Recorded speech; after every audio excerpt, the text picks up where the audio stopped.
Vijayawada new రాజరాజేశ్వరిపేటలో diarrhoea విజృంభిస్తోంది. 3 రోజుల్లో డయేరియా కేసులు రెట్టింపయ్యాయి.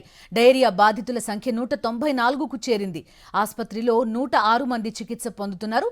తాజాగా మరో వ్యక్తి ప్రాణాలు కోల్పోయాడు. కూటమి ప్రభుత్వం మరణాలను దాచే ప్రయత్నం చేస్తోందని ఆరోపిస్తున్నారు పలువురు.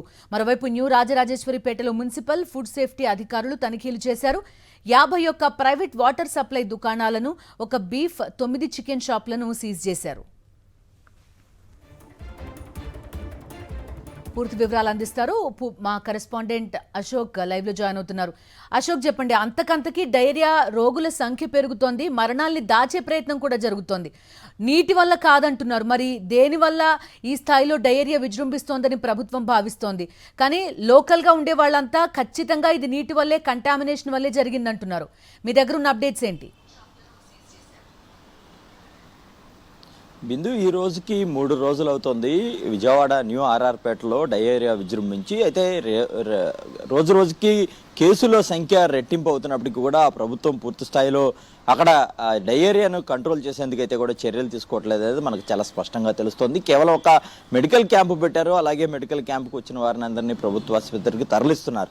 అయితే ఇప్పటికీ అనేక మంది ఇళ్లలోనే ఉంటున్నారు. చాలా మంది మెడికల్ క్యాంపుకు రాలేని పరిస్థితిలో కూడా ఉన్నారు.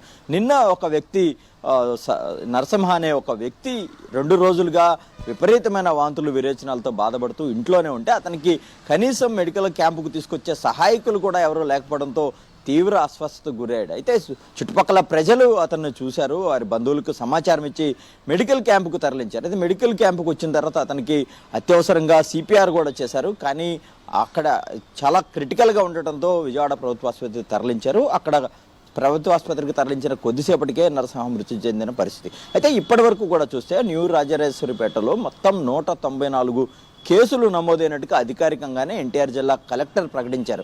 అదే సమయంలో 3 ఇప్పటి వరకు కూడా ఈ డయేరియా విజృంభణతో చనిపోయినప్పటికీ కూడా వారి మరణాలను ప్రభుత్వం దాచిపెట్టే ప్రయత్నం అయితే చేస్తుంది. అంతకుముందు చనిపోయిన 2 కూడా వివిధ అనారోగ్య కారణాలతో చనిపోయారు.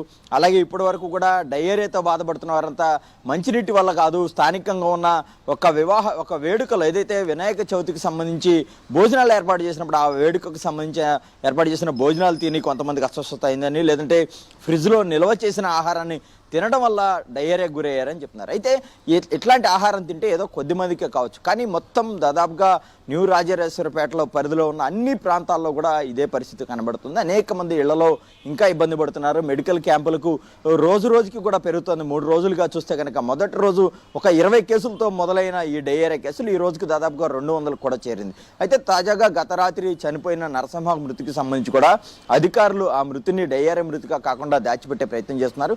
అతను మద్యం సేవించడం వల్ల చనిపోయాడని చెప్పడం చాలా విడ్డూరంగా ఉందని చెప్పుకోవచ్చు. అయితే ప్రభుత్వం వ్యవహరిస్తున్న ఈ నిర్లక్ష్య వైఖరి పట్ల ప్రజా సంఘాలు కావచ్చు, ప్రతిపక్షాలు, ప్రజలు కూడా తీవ్ర ఆగ్రహం వ్యక్తం చేస్తున్నారు. Okay Ashok, thank you.